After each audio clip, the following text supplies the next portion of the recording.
ಹಾಗೆ ನೆಕ್ಸ್ಟ್ ರಾಷ್ಟ್ರಪತಿ ಅಂಗಳ ತಲುಪಿದೆ ಈಗ ತಮಿಳುನಾಡು ಹೈಡ್ರಾಮಾ. ರಾಜೇಂದ್ರ ಅರ್ಲೇಕರ್ ವಿರುದ್ಧ ರಾಷ್ಟ್ರಪತಿಯವರಿಗೆ ದೂರನ್ನ ಕೊಟ್ಟಿರೋದು. ಸರ್ಕಾರ ರಚನೆ ಮಾಡೋದಕ್ಕೆ ನಮಗೆ ಅವಕಾಶ ಕೊಡ್ತಿಲ್ಲ ಅನ್ನೋ ಆರೋಪ ಹಿನ್ನೆಲೆಯಲ್ಲಿ ಪತ್ರ ಬರೆದಿದ್ದಾರೆ. ದ್ರೌಪದಿ ಮುರ್ಮು ಅವರಿಗೆ ಟಿವಿಕೆ ಕಾರ್ಯಕರ್ತರು ಪತ್ರ ಬರೆದಿದ್ದಾರೆ. ಸರ್ಕಾರ ರಚನೆ ಮಾಡೋದಕ್ಕೆ ವಿಜಯ್ ಅವರನ್ನ ಆಹ್ವಾನಿಸ್ತಾ ಇಲ್ಲ, ಪರ್ಮಿಷನ್ ಕೊಡ್ತಾ ಇಲ್ಲ.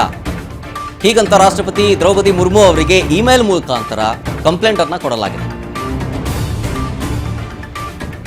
ಒಂದ್ ಕಡೆ ಕಾಂಗ್ರೆಸ್ ನಾಳೆ ಪ್ರತಿಭಟನೆ ಮಾಡೋದಕ್ಕೆ ಮುಂದಾಗ್ತಾ ಇದ್ರೆ, ಮತ್ತೊಂದು ಕಡೆ ರಾಷ್ಟ್ರಪತಿ ದ್ರೌಪದಿ ಮುರ್ಮು ಅವರಿಗೆ ಪತ್ರವನ್ನ ಬರೆದಿದ್ದಾರೆ. ರಾಜೇಂದ್ರ ಅರ್ಲೇಕರ್ ಅವರ ವಿರುದ್ಧ ರಾಷ್ಟ್ರಪತಿಗಳಿಗೆ ಕಂಪ್ಲೇಂಟ್ ಕೊಟ್ಟಿರೋದು ಟಿವಿಕೆ ಪಕ್ಷದ ಕಾರ್ಯಕರ್ತರು. ಸರ್ಕಾರ ರಚನೆ ಮಾಡೋದಕ್ಕೆ ಅವಕಾಶ ಕೊಡ್ತಿಲ್ಲ ಅನ್ನೋ ಆರೋಪನೆ ಇಲ್ಲೂ ಕೂಡ ಸೇಮ್. ಈ ಬೆಳವಣಿಗೆ ಇನ್ಯಾವ ಹಂತಕ್ಕೆ ಹೋಗುತ್ತೆ ಗೊತ್ತಿಲ್ಲ. ಒಂದ್ ಕಡೆ ಹೈಡ್ರಾಮಾ ಸೃಷ್ಟಿಯಾಗಿದೆ ತಮಿಳುನಾಡು ರಾಜಕೀಯದಲ್ಲಿ, ಮತ್ತೊಂದು ಕಡೆ ಕಾಂಗ್ರೆಸ್ನ ನಾಯಕರು ನಾಳೆ ತಮಿಳುನಾಡಿನಾದ್ಯಂತ ಪ್ರೊಟೆಸ್ಟ್ ಮಾಡೋದಕ್ಕೂ ಕೂಡ ಡಿಸೈಡ್ ಮಾಡಿದ್ದಾರೆ. ಇಬ್ಬರ ನಡುವಿನ ಕಾನ್ವರ್ಸೇಷನ್ ಏನೇನಾಗಿತ್ತು ಅಂತ ಟಿವಿ ಸ್ಕ್ರೀನ್ನ ಎಡಭಾಗದಲ್ಲಿ ಗಮನಿಸ್ತಾ ಇದ್ದೀರಿ. ಅಂದ್ರೆ ರಾಷ್ಟ್ರಪತಿಗಳಿಗೆ ಪತ್ರವನ್ನ ಬರೆದಿದ್ದಾರಲ್ಲ, ರಾಜ್ಯಪಾಲರು ನಮಗೆ ಅವಕಾಶವನ್ನ ಮಾಡಿಕೊಡ್ತಾ ಇಲ್ಲ ಅಂತ ರಾಜೇಂದ್ರ ಅರ್ಲೇಕರ್ ಅವರಿಬ್ಬರ ನಡುವಿನ, ವಿಜಯ್ ಮತ್ತು ರಾಜೇಂದ್ರ ಅರ್ಲೇಕರ್ ಅವರ ವಿರುದ್ಧ ಅವರ ಜೊತೆಗಿನ ಒಂದು ಸಂಭಾಷಣೆ ಏನೇನಾಗಿತ್ತು ಅನ್ನೋದನ್ನು ಕೂಡ ನೋಡ್ತಾ ಇದ್ದೀವಿ. ಅಂದ್ರೆ ರಾಜೇಂದ್ರ ಅರ್ಲೇಕರ್ ಅವರ ಕಂಡೀಷನ್ ಒಂದೇ ಇರೋದು. ಏನಂತ? ಆಯಿತು, ನೀವು ಹೇಳದಂಗೆ ನಿಮಗೆ ಸಪೋರ್ಟ್ ಇದೆ, ಓಕೆ, ಬಟ್ ಪ್ರಾಥಮಿಕ ಹಂತದಲ್ಲಿ ಅದನ್ನು ಪ್ರೂವ್ ಮಾಡ್ಕೊಳ್ಳಿ. ಲೆಟರ್ ತಗೊಂಡು ಬನ್ನಿ, ಅದರಲ್ಲಿ ಅವ್ರ ಹೆಸರು, ಅವರ ಸಹಿಯನ್ನು ತೋರಿಸಿದ್ರೆ ನಾವು ನಿಮಗೆ ಅವಕಾಶವನ್ನು ಮಾಡಿಕೊಡ್ತೀವಿ. ಹೀಗಂತ ರಾಜೇಂದ್ರ ಅರ್ಲೇಕರ್ ಅವರ ಮಾತು, ರಾಜ್ಯಪಾಲರ ಮಾತು. ಆದರೆ ವಿಜಯ್ ಹೇಳ್ತಾ ಇದ್ದಾರೆ, ಇಲ್ಲ ನಾವು ಮಾಡಿಕೊಡ್ತೀವಿ, ನಾವು ಅದನ್ನು ಫ್ಲೋರ್ ಟೆಸ್ಟಲ್ಲಿ ಪ್ರೂವ್ ಮಾಡಿ ತೋರಿಸ್ತೀವಿ. ಸೊ ಹಾಗಾಗಿ ಫಸ್ಟು ನಮಗೆ ಅವಕಾಶವನ್ನು ಕಲ್ಪಿಸ್ಕೊಡಿ ಸರ್ಕಾರವನ್ನು ರಚನೆ ಮಾಡೋದಕ್ಕೆ ಅಂತ. ಆದರೆ ಅದಕ್ಕೂ ಕೂಡ ಸೊಪ್ಪು ಹಾಕ್ತಾ ಇಲ್ಲ ರಾಜೇಂದ್ರ ಅರ್ಲೇಕರ್ ಅವರು. ಹಾಗಾಗಿನೇ ಈಗ ಇದು ರಾಷ್ಟ್ರಪತಿ ಅಂಗಳಕ್ಕೂ ತಲುಪಿದೆ. ಒಂದ್ ಕಡೆ ಕಾಂಗ್ರೆಸ್ ಪ್ರೊಟೆಸ್ಟ್ ಮಾಡೋದಕ್ಕೆ ಡಿಸೈಡ್ ಮಾಡಿದ್ದಾರೆ, ಮತ್ತೊಂದು ಕಡೆ ರಾಷ್ಟ್ರಪತಿ ದ್ರೌಪದಿ ಮುರ್ಮು ಅವರಿಗೂ ಕೂಡ ಪತ್ರವನ್ನು ಬರೆದಿದ್ದಾರೆ.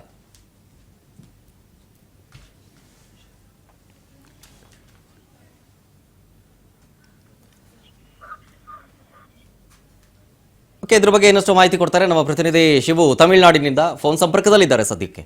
ಶಿವು, ಒಂದು ಕಡೆ ರಾಜಕೀಯ ಕೆಸರೆರಚಾಟ ಅಥವಾ ರಾಜಕೀಯ ಬೆಳವಣಿಗೆಗಳು, ಹೈಡ್ರಾಮಾ ಅಂತಾನೆ ಹೇಳ್ಬೋದು. ಬಟ್ ಈ ಸದ್ಯದ ಬೆಳವಣಿಗೆಯನ್ನು ಗಮನಿಸ್ತಾ ಇದ್ರೆ, ಒಂದ್ ಕಡೆ ಕಾಂಗ್ರೆಸ್ ನಾಳೆ ಓವರಾಲ್ ತಮಿಳುನಾಡಿನಾದ್ಯಂತ ಪ್ರೊಟೆಸ್ಟ್ ಮಾಡ್ತೀವಿ ಅಂತ ಹೇಳ್ತಾ ಇದೆ. ಜೊತೆಗೆ ರಾಷ್ಟ್ರಪತಿ ದ್ರೌಪದಿ ಮುರ್ಮು ಅವರಿಗೂ ಕೂಡ ರಾಜ್ಯಪಾಲರ ನಡೆಯನ್ನ ಖಂಡಿಸಿ ಪತ್ರ ಬರೆದಿದ್ದಾರೆ. ಯಾವ ಹಂತಕ್ಕೆ ಹೋಗುತ್ತೆ ಇದು ಅಂತ? ಶರತ್, ಈಗ ನಡೀತಾ ಇರುವಂತಹ ಒಂದು ಹೈ ಡ್ರಾಮಾ ಏನಿದೆ ಅದರ ಕೇಂದ್ರ ಬಿಂದುವಾಗಿರುವಂತದ್ದು ರಾಜ್ಯಪಾಲರು ಇವಾಗ ಅರ್ಲೇಕರ್ ಏನಿದ್ದಾರೆ, ರಾಜೇಂದ್ರ ಅರ್ಲೇಕರ್, ಇವರು ನಿಜಕ್ಕೂ ಕೂಡ ಒಂದು ಜನಪ್ರತಿನಿಧಿ, ಚುನಾಯಿತ ಬಹುಮತ, ಅಂದ್ರೆ ಬಹುಮತ ಇಲ್ಲದಿದ್ರು ಲಾರ್ಜೆಸ್ಟ್ ಸಿಂಗಲ್ ಪಾರ್ಟಿಯನ್ನ ಸರ್ಕಾರವನ್ನ ಮಾಡುವಂತದ್ದಕ್ಕೆ ಆಹ್ವಾನ ಮಾಡದೇ ಇರುವಂತದ್ದು, ಅದರಲ್ಲೂ ಕರೆದು ನೀವು ನಮಗೆ ನಿಮ್ಮಲ್ಲಿ ಸಂಖ್ಯಾಬಲ ಇದೆ ಅನ್ನುವಂಥದ್ದು ಅಧಿಕೃತವಾಗಿ ತೋರಿಸಿದ್ರೆ ಮಾತ್ರ ನಾನು ನಿಮ್ಗೆ ಸರ್ಕಾರವನ್ನ ರಚನೆ ಮಾಡೋದಕ್ಕೆ ಅನುಮತಿಯನ್ನು ಕೊಡ್ತೇನೆ ಅಂತ ಹೇಳಿರುವಂತದ್ದು. ಇದೊಂದು ದೊಡ್ಡ ಅಣಕ ಅಂತಾನೆ ಹೇಳ್ಬಹುದು. ಹಾಗಾಗಿ ಈಗ ಒಂದು ಕಡೆಯಿಂದ ಪ್ರತಿಯೊಬ್ಬರು ಕೂಡ ರೊಚ್ಚಿಗೆದ್ದೇಳ್ತಾ ಇದ್ದಾರೆ. ಇಲ್ಲಿ ಸುಪ್ರೀಂ ಕೋರ್ಟ್ಗೆ ಹೋಗುವಂತ ಒಂದು ತಯಾರಿ ಒಂದ್ ಕಡೆ ನಡೀತಾ ಇದ್ರೆ, ಇನ್ನೊಂದು ಕಡೆ ಈ ಎಲ್ಲ ಹೋರಾಟಗಳಿಗೂ ಕೂಡ ರೆಡಿ ಆಗ್ತಾ ಇದ್ದಾರೆ. ಹೋರಾಟ ರೂಪಿಸುವಂತದಕ್ಕೆ ರೆಡಿ ಆಗ್ತಾ ಇದ್ದಾರೆ. ಈಗಿನ ಎಲ್ಲ ಇಡೀ ತಮಿಳುನಾಡಿನಲ್ಲಿ ಪ್ರತಿಯೊಬ್ಬರು ಕೂಡ ಕೊತ್ತ ಅಂತ ಕುದೀತಿರುವಂತ ಒಂದು ಇಲ್ಲಿ ನಾವು ಕಾಣಕ್ಕೆ ಸಿಗ್ತಾ ಇರುವಂತದ್ದು. ಪ್ರತಿಯೊಬ್ಬರು ಕೂಡ ಬೆಳಿಗ್ಗೆಯಿಂದ ನಾವು ಇಲ್ಲಿ ಸಾರ್ವಜನಿಕರನ್ನ ಮಾತನಾಡಿಸಿದಂತ ವೇಳೆಯಲ್ಲಿ ಮತ್ತೆ ಪ್ರತಿಯೊಬ್ಬರು ಕೂಡ ಅವರ ಹೇಳಿಕೆಗಳಲ್ಲಿ ಹೇಳ್ತಿರೋದನ್ನಂದ್ರೆ, ವಿಜಯ್ ಅವರಿಗೆ ಇಲ್ಲಿ ಬಹುಮತ ಇಲ್ಲದೆ ಹೋದ್ರು ಕೂಡ ಸಿಂಗಲ್ ಲಾರ್ಜೆಸ್ಟ್ ಪಾರ್ಟಿ ಅಂದ್ರೆ 108 ಸ್ಥಾನಗಳನ್ನ ಕೊಟ್ಟು ಅವ್ರನ್ನ ಇಲ್ಲಿ ಸಿಎಂ ಮಾಡಬಹುದು ಅನ್ನುವಂತ ಒಂದು ಮ್ಯಾಂಡೇಟ್ ಅನ್ನ, ಜನಾಭಿಪ್ರಾಯವನ್ನ ಕೊಟ್ಟಿದ್ದಾರೆ. ಆದ್ರೆ ಎರಡೆರಡು ಬಾರಿ ಕರೆದಿರುವಂತ ರಾಜ್ಯಪಾಲರು ಎರಡನೇ ಬಾರಿಗೂ ಕೂಡ ಈ ಒಂದು ಅಂಶಗಳನ್ನ ಹೇಳ್ತಾ ಇದ್ದಾರೆ. ಇದೀಗ ನಾವು ನೋಡ್ಬೋದು ಚಿತ್ರಗಳಲ್ಲಿ ಒಳಗಡೆ ವಿಜಯ್ ಅವ್ರ ಜೊತೆ ಮಾತನಾಡಿಕೊಂಡು ಈಗ ಅವರ ಮನೆಯಿಂದ ನಾಯಕರುಗಳು ಹೊರಗಡೆ ಹೋಗ್ತಾ ಇದ್ದಾರೆ. ಇಲ್ಲಿ ಇದ್ದಂತ ನಿರ್ಮಲ್ ರಾಜ್ ಆಗ್ಬೋದು, ದಿನೇಶ್ ಆಗ್ಬೋದು, ಈ ಒಳಗಡೆ ಚರ್ಚೆ ಮಾಡ್ತಿದ್ದಂತ ವಕೀಲರುಗಳಾಗ್ಬೋದು, ಇದೀಗ ಈ ಸುಮಾರು 2 ಗಂಟೆಗಳ ನಂತರದಲ್ಲಿ ಈಗ ಅವ್ರ ಮನೆಯಿಂದ ಹೊರಗಡೆ ಹೋಗ್ತಾ ಇದ್ದಾರೆ. ಆ ಒಂದು ದೃಶ್ಯಗಳು ಕೂಡ ನಮ್ಗೆ ಇಲ್ಲಿ ಕಾಣ ಸಿಗ್ತಾ ಇದ್ದಾವೆ. ಶರತ್, ಇಡೀ ಒಂದು ಪರಿಸ್ಥಿತಿಯನ್ನ ನಾವು ಅವಲೋಕನ ಮಾಡೋದಾದ್ರೆ ಒಂದು ರೀತಿಯಲ್ಲಿ ಏನಾಗುತ್ತೋ ಅನ್ನುವಂಥದ್ದು, ಜನಾಕ್ರೋಶ ಯಾವಾಗ ಕಟ್ಟೆ ಹೊಡೆಯುತ್ತೋ ಅನ್ನೋಂಥದ್ದು ಗೊತ್ತಿಲ್ಲ. ಅದಕ್ಕೆ ಈಗ ಕಾಂಗ್ರೆಸ್ ನಾವು ಪ್ರತಿಭಟನೆಗಳನ್ನ ಮಾಡ್ತೀವಿ ಅಂತ ಹೇಳ್ತಾ ಇರುವಂತದ್ದು, ಮತ್ತೆ ನಾಳೆಯಿಂದ ಯಾವ ತಿರುವು ಪಡ್ಕೊಳ್ಳುತ್ತೆ ಅನ್ನುವಂಥದ್ದು ಕೂಡ ಎಲ್ರಿಗೂ ಒಂದ್ ರೀತಿಯಲ್ಲಿ ಆತಂಕ ಇದೆ ಅಂತಾನೆ ಹೇಳ್ಬೋದು. ಯಾಕಂತ ಹೇಳಿದ್ರೆ ಇಲ್ಲಿವರೆಗೂ ಯಾರು ಯಾವುದೇ ರೀತಿಯ ಒಂದು ಅವಘಡಗಳಿಗೆ ಅವಕಾಶ ಮಾಡ್ಕೊಡ್ಲಿಲ್ಲ. ಜನ ಗುಂಪು ಸೇರೋದು ಕೂಡ ಮಾಡ್ತಾ ಇಲ್ಲ. ಇಲ್ಲಿ ಟಿವಿಕೆ ಬಹಳ ಸ್ಪಷ್ಟವಾಗಿ ನಮ್ಮ ಪಕ್ಷದ ನಾಯಕ ಖಂಡಿತವಾಗ್ಲೂ ಸಿಎಂ ಆಗ್ತಾರೆ ಅನ್ನುವಂಥದ್ದು ಟಿವಿಕೆ ಕಾರ್ಯಕರ್ತರ ಒಂದು ಅಭಿಪ್ರಾಯ ಆಗಿದೆ. ಎಲ್ಲರೂ ಕೂಡ ನೀವು ಯಾರು ಏನೇ ಮಾಡಿದ್ರು ಖಂಡಿತವಾಗ್ಲೂ ನಾವೇ ಇಲ್ಲಿ, ನಮ್ಮ ಪಕ್ಷವೇ ಇಲ್ಲಿ ಅಧಿಕಾರಕ್ಕೆ ಬರುತ್ತೆ, ಮುಖ್ಯಮಂತ್ರಿಯಾಗಿ ಪದಗ್ರಹಣವನ್ನ ವಿಜಯ್ ಅವರು ಮಾಡುವುದು ಖಚಿತ ಅನ್ನುವಂತ ಅಭಿಪ್ರಾಯಗಳನ್ನು ವ್ಯಕ್ತಪಡಿಸ್ತಾ ಇದ್ದಾರೆ. ಇದು ಎಲ್ಲದರ ಹೊರತಾಗಿಯೂ ಕೂಡ ಈಗ ವಿಕೆಸಿ ಮತ್ತೆ ಸಿಪಿ ಅವರು ಕೂಡ ಸಂವಿಧಾನಬದ್ಧವಾಗಿ ನೀವು ಸಿಂಗಲ್ ಲಾರ್ಜೆಸ್ಟ್ ಪಾರ್ಟಿಗೆ ಅಧಿಕಾರವನ್ನ ಅಂದ್ರೆ ಸರ್ಕಾರ ರಚನೆ ಮಾಡುವಂತದ್ದಕ್ಕೆ ಅವಕಾಶ ಮಾಡಿಕೊಡ್ಬೇಕು ಅನ್ನುವಂತ ಹೇಳಿಕೆಗಳು ಕೊಟ್ಟಿರುವಂತದ್ದು ಮತ್ತಷ್ಟು ಬಲ ತಂದಿದೆ ಟಿವಿಕೆ ಅವರಿಗೆ. ಈಗ ನಿರ್ಮಲ್ ರಾಜು ಕೂಡ ಈ ಎಲ್ಲಾ ಮುಖಂಡರುಗಳ ಜೊತೆ ಅಧಿಕೃತವಾಗಿ ನಿಮ್ಮ ಬೆಂಬಲವನ್ನ ಘೋಷಿಸುವಂತ ಪತ್ರವನ್ನ ಕೊಡಿ ಅನ್ನುವಂಥದ್ದನ್ನು ಕೂಡ ಕೇಳ್ತಾ ಇದ್ದಾರೆ. ಇದೇ ಇಷ್ಟೊತ್ತು ಕೂಡ ಚರ್ಚೆ ಆಗ್ತಾ ಇದ್ದಿದ್ದು. ಈಗ ಈಗಾಗ್ಲೇನೆ ವಿಡತಲೈ ಚಿರತೆಗಳು ತಿರುಮಾವಳವನ್ನು ನಾವು ಸಪೋರ್ಟ್ ಮಾಡ್ತೀವಿ ಅನ್ನುವಂಥದ್ದನ್ನ ಹೇಳಿದ್ದಾರೆ. ಸಿಪಿಎಂ ಸಿಪಿಐ ನಾಳೆ ಇದ್ರ ಬಗ್ಗೆ ಹೇಳ್ತೀವಿ ಅನ್ನೋಂಥದ್ದು ಹೇಳಿದ್ರೆ ಒಂದು ಕಡೆ ಸ್ಪಷ್ಟವಾಗಿ ಹೇಳ್ತಾ ಇದ್ದಾರೆ, ನೀವು ಮೊದಲು ಅವರನ್ನ ಪ್ರಮಾಣ ವಚನ ಸ್ವೀಕಾರ ಮಾಡಿ ಸರ್ಕಾರ ರಚನೆ ಮಾಡೋದಕ್ಕೆ ಅವಕಾಶ ಕೊಡಿ, ಫ್ಲೋರ್ ಟೆಸ್ಟ್ ಕರೀರಿ, ಫ್ಲೋರ್ ಟೆಸ್ಟ್ ಅಲ್ಲಿ ಆಗುತ್ತೋ ಇಲ್ಲ ಅನ್ನೋಂಥದ್ದನ್ನ ಆಮೇಲೆ ನೀವು ತೀರ್ಮಾನ ತಗೊಳ್ಳಿ ಅಂತ ಹೇಳ್ತಾ ಇರುವಂತದ್ದು. ಸದ್ಯಕ್ಕೆ ಇಲ್ಲಿರುವಂತ ಪರಿಸ್ಥಿತಿ ಇದು. ಓಕೆ, ಥ್ಯಾಂಕ್ ಯು ಶಿವು ಡೀಟೇಲ್ಸ್ಗಾಗಿ. ನೋಡಿ, ಇದು ಸದ್ಯದಲ್ಲಿ ತಮಿಳುನಾಡು ರಾಜಕೀಯದಲ್ಲಿ ಸೃಷ್ಟಿಯಾಗಿರುವಂತಹ ಒಂದಷ್ಟು ಬೆಳವಣಿಗೆಗಳು. ಸರ್ಕಾರ ರಚನೆ ಮಾಡಬೇಕು ಅಂತ ಟಿವಿಕೆ ಇಲ್ಲ, ಅದರಲ್ಲಿ ಮೇಲ್ನೋಟಕ್ಕಾದರೂ ಪ್ರಾಥಮಿಕ ಹಂತದಲ್ಲಾದರೂ ಪ್ರೂವ್ ಮಾಡಬೇಕು ಹೀಗಂತ ಗವರ್ನರ್. ಸರ್ಕಾರ ರಚನೆಗೆ ಗವರ್ನರ್ ಅವಕಾಶವನ್ನೇ ಕೊಡ್ತಾ ಇಲ್ಲ. ಇದೇ ವಿಚಾರ ಸಂಬಂಧ ಈಗ ತಮಿಳುನಾಡು ಗವರ್ನರ್ ವಿರುದ್ಧ ವ್ಯಾಪಕ ಆಕ್ರೋಶ ಹೊರಹಾಕ್ತಾ ಇದ್ದಾರೆ. ಯಾರ್ಯಾರು? ಜನನಾಯಕನ್ ವಿಜಯ್ ಪರ ನಿಂತಿದ್ದಾರೆ ಕಾಲಿವುಡ್ನ ಸ್ಟಾರ್ಸ್ಗಳು. ಕಮಲ್ ಹಾಸನ್ ಇಂದ ಹಿಡಿದು ಪ್ರಕಾಶ್ ರಾಜ್ ಆದ್ಮೇಲೆ ಈಗ ವಿಶಾಲ್ ಕೂಡ ಪೋಸ್ಟ್ ಹಾಕಿದ್ದಾರೆ. ಏನಂತ? ಕರ್ನಾಟಕ ಗೋವಾದಲ್ಲಿನ ಸೀನ್ ಮತ್ತೆ ಕ್ರಿಯೇಟ್ ಆಗಿದೆ.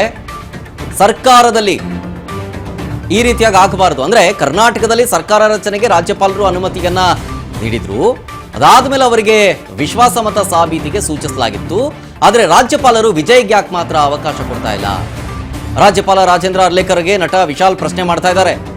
ಜನಾದೇಶಕ್ಕೆ ಯಾವ ಬೆಲೆ ಕೊಟ್ಟಂತಾಯ್ತು ಅಲ್ಲಿಗೆ ಹೀಗಂತ ಪ್ರಶ್ನೆ ಮಾಡ್ತಾ ಇರೋದು. ಅಂದ್ರೆ ಕರ್ನಾಟಕದ ರಾಜಕೀಯದ ಒಂದು ಪರಿಸ್ಥಿತಿ ನಿರ್ಮಾಣ ಆಗಿದ್ದಂತಹ ಸಂದರ್ಭದ ಒಂದು ಸಂಗತಿಗಳನ್ನ ಇಲ್ಲಿ ನೆನಪಿಸ್ಕೊಳ್ತಾ ಇದ್ದಾರೆ ವಿಶಾಲ್ ಅವರು. ಟ್ವೀಟ್ ಮಾಡಿದ್ದಾರೆ ನೋಡಿ, ಗಮನಿಸ್ತಾ ಇದ್ದೀರಿ ಇದೇ ಟ್ವೀಟ್. ಕರ್ನಾಟಕದಲ್ಲಿ ಯಾವ ರೀತಿ ಸಿನಾರಿಯೋ ಕ್ರಿಯೇಟ್ ಆಗಿತ್ತು 2017-18ರಲ್ಲಿ, ಗೋವಾದಲ್ಲಿ ಹೆಂಗ್ ಕ್ರಿಯೇಟ್ ಆಗಿತ್ತು, ಮೇಘಾಲಯದಲ್ಲಿ ಹೆಂಗ್ ಕ್ರಿಯೇಟ್ ಆಗಿತ್ತು, ಮಣಿಪುರದಲ್ಲಿ ಹೆಂಗ್ ಕ್ರಿಯೇಟ್ ಆಗಿತ್ತು, ಮೋಸ್ಟ್ ಇಂಪಾರ್ಟೆಂಟ್ಲಿ ಕರ್ನಾಟಕದಲ್ಲಿ ಹೆಂಗಾಗಿತ್ತು. ಅವಾಗ ಕರ್ನಾಟಕದಲ್ಲಿ ಸರ್ಕಾರವನ್ನ ರಚನೆ ಮಾಡಬೇಕು ಅಂತ ಬಂದಂತಹ ಸಂದರ್ಭದಲ್ಲಿ ಅವಾಗಲೂ ಕೂಡ ಈ ಮ್ಯಾಜಿಕ್ ನಂಬರ್ ಅನ್ನ ದಾಟಿರಲಿಲ್ಲ. ಅವಾಗ ರಾಜ್ಯಪಾಲರು ಅವರಿಗೆ ಅನುಮತಿಯನ್ನ ಕೊಟ್ಟಿದ್ರು.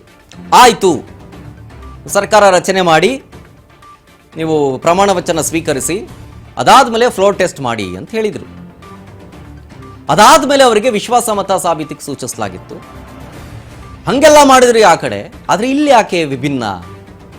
ಯಾಕೆ ವಿಜಯ್ನ ಟಾರ್ಗೆಟ್ ಮಾಡಿದ್ದೀರಾ ನೀವು, ಅಥವಾ ಟಿವಿಕೆ ಪಕ್ಷವನ್ನ ಟಾರ್ಗೆಟ್ ಮಾಡಿದ್ದೀರಿ ನೀವು?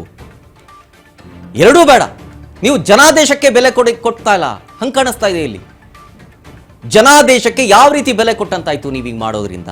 ಹೀಗಂತ ಪ್ರಶ್ನೆ ಮಾಡ್ತಾ ಇರೋದು ನಟ ವಿಶಾಲ್. ಕೇವಲ ಅವರು ಮಾತ್ರ ಅಲ್ಲ, ಅವರ ಪರವಾಗಿ ಕಾಲಿವುಡ್ನ ಹಲವು ಸ್ಟಾರ್ಸ್ಗಳು, ಕಮಲ್ ಹಾಸನ್ ಇಂದ ಹಿಡಿದು ಪ್ರಕಾಶ್ ರಾಜ್ ಅವರು ಕೂಡ ಟ್ವೀಟ್ ಮಾಡಿದ್ರು ಅವ್ರಿಗೆ ಸಪೋರ್ಟ್ ಕೊಡ್ತಾ. ವಿಜಯ್ ಅವರ ಪರವಾಗಿ ನಿಂತಿದ್ದಾರೆ. ಒಂದ್ ಕಡೆ ಕಾಂಗ್ರೆಸ್ ಕೂಡ ನಿಂತಿದೆ, ನಾಳೆ ಪ್ರೊಟೆಸ್ಟ್ ಮಾಡಬೇಕು ಅಂತಲೂ ಕೂಡ ಡಿಸೈಡ್ ಮಾಡಿದ್ದಾರೆ. ಮತ್ತೊಂದು ಕಡೆ ಟಿವಿಕೆಯ ಕಾರ್ಯಕರ್ತರು ರಾಷ್ಟ್ರಪತಿ ದ್ರೌಪದಿ ಮುರ್ಮು ಅವರಿಗೂ ಕೂಡ ಪತ್ರವನ್ನ ಬರೆದಿದ್ದಾರೆ. ಎಲ್ಲ ಸಂಗತಿಗಳನ್ನ ನೋಡ್ತಾ ಇದ್ರೆ ರಾಜಕೀಯ ವಲಯದಲ್ಲಿ ಅಥವಾ ರಾಜಕೀಯ ಪಂಡಿತರು ಹೇಳೋ ಪ್ರಕಾರ ಟಿವಿಕೆ ಪಕ್ಷವನ್ನ ಅಥವಾ ವಿಜಯ್ ಅವರನ್ನ ಟಾರ್ಗೆಟ್ ಮಾಡಿದ್ದಾರೆ. ಅವ್ರು ಆಗಬಾರ್ದು, ಸರ್ಕಾರ ರಚನೆ ಮಾಡಬಾರ್ದು ಅಂತಾನೆ ಈಗೆಲ್ಲ ಸಮಸ್ಯೆ ಮಾಡ್ತಿದ್ದಾರೆ ಅಂತ. ಈಗ ಮತ್ತೊಂದು ಬಿಗ್ ಟ್ವಿಸ್ಟ್ ಅಂತಂದ್ರೆ, ಲೋಕಭವನಕ್ಕೆ ತಮಿಳುನಾಡು ಸಿಎಸ್ ಆಗಮಿಸಿದ್ದಾರೆ. ಚೀಫ್ ಸೆಕ್ರೆಟರಿ ರಾಜೇಂದ್ರ ಅರ್ಲೇಕರ್ ಭೇಟಿಯಾಗಿರೋದು. ಡಾಕ್ಟರ್ ಸಾಯಿ ಕುಮಾರ್ ಸರ್ಕಾರ ರಚನೆ ಬೆಳವಣಿಗೆಯ ಬಗ್ಗೆ ಸಿಎಸ್ ಜೊತೆಗೆ ಮಾತುಕತೆಗೆ ನಡೆಸೋದಕ್ಕೆ ಬಂದಿರೋದು. ವಿಜಯ್ ಲೋಕಭವನ ಭೇಟಿಯ ಬಳಿಕ ಸಿಎಸ್ ಆಗಮಿಸಿರೋದೀಗ. ಒಂದು ರೀತಿಯಾಗಿ ಒಂದಾದ ನಂತರ ಬೆಳವಣಿಗೆಗಳಾಗ್ತಾ ಇದೆ. ಟಿವಿಕೆ ಸರ್ಕಾರ ರಚನೆ ಕಸರತ್ತಿನ ಮಧ್ಯೆ ಬಿಗ್ ಡೆವಲಪ್ಮೆಂಟ್ ಇದು. ದಿಢೀರಂತ ಇದ್ದಕ್ಕಿದ್ದಂಗೆ ಸಿಎಸ್ ಆಗಮಿಸಿರೋದಲ್ಲಿ ತಮಿಳುನಾಡಿನ ಸಿಎಸ್ ಡಾಕ್ಟರ್ ಸಾಯಿ ಕುಮಾರ್ ಅಂತ ಅವರ ಹೆಸರು. ಅವರು ರಾಜ್ಯಪಾಲರನ್ನ ಭೇಟಿಯಾಗಿ ಮಾತುಕತೆಗಳನ್ನು ಆಡ್ತಾ ಇದ್ದಾರೆ.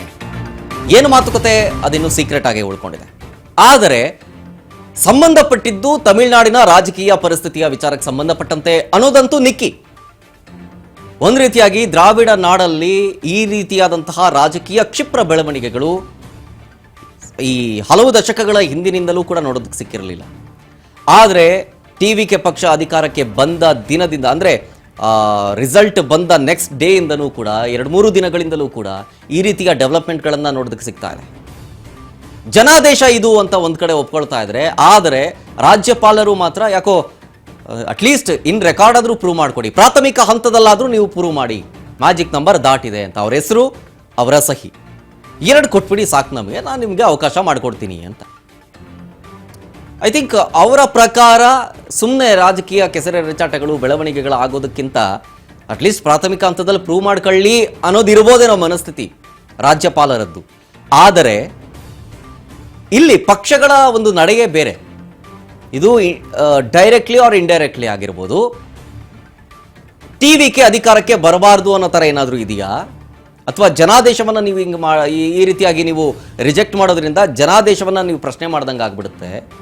ಫಸ್ಟ್ ಅವಕಾಶ ಮಾಡಿಕೊಡಿ, ಆಮೇಲೆ ನಾವು ವಿಧಾನಸಭೆಯಲ್ಲಿ ಪ್ರೂವ್ ಮಾಡ್ತೀವಿ, ಫ್ಲೋರ್ ಟೆಸ್ಟ್ ಮಾಡ್ತೀವಿ ಅಂತ. ಆದರೂ ಅದಕ್ಕೆ ಅನುವು ಮಾಡಿಕೊಡ್ತಿಲ್ಲ ಅನ್ನೋದಾದ್ರೆ ಏನು ನಡೀತಾ ಇದೆ ತಮಿಳುನಾಡಲ್ಲಿ? ಇದು ಸದ್ಯಕ್ಕಿರುವಂತಹ ಪ್ರಶ್ನೆ. ಒಂದ್ ಕಡೆ ಸ್ಟಾಲಿನ್ ಭೇಟಿ ಮಾಡೋದಕ್ಕೆ ಮುಂದಾಗ್ತಾರೆ, ಮತ್ತೊಂದು ಕಡೆ ವಿಜಯ್ ಅವರು 2-3 ಬಾರಿ ಭೇಟಿ ಮಾಡ್ತಾರೆ ರಾಜ್ಯಪಾಲರನ್ನ. ಇವಾಗ ತಮಿಳುನಾಡು ಸಿಎಸ್ ಬಂದಿರೋದು ಸಾಯಿ ಕುಮಾರ್ ಅಂತ. ಇವರನ್ನ ರಾಜೇಂದ್ರ ಅರ್ಲೇಕರ್ ರಾಜ್ಯಪಾಲರನ್ನ ಭೇಟಿಯಾಗಿದ್ದಾರೆ. ಬಟ್ ಬೆಳಗ್ಗೆಯಿಂದಲೂ ನಿರಂತರವಾಗಿ ಬೆಳವಣಿಗೆಗಳು ಸಾಕಷ್ಟು ಆಗ್ತಾ ಇದ್ದಾವೆ. ಮತ್ತೊಂದು ಕಡೆ ರೆಸಾರ್ಟ್ನಲ್ಲಿ AIADMKಯ 15ಕ್ಕೂ ಹೆಚ್ಚು ಶಾಸಕರು ಇದ್ದಾರೆ ಟಿವಿಕೆ ಪಕ್ಷದ ಕಾರ್ಯಕರ್ತರ ಜೊತೆಗೆ, ನಾಯಕರುಗಳ ಜೊತೆಗೆ ಅನ್ನೋದು.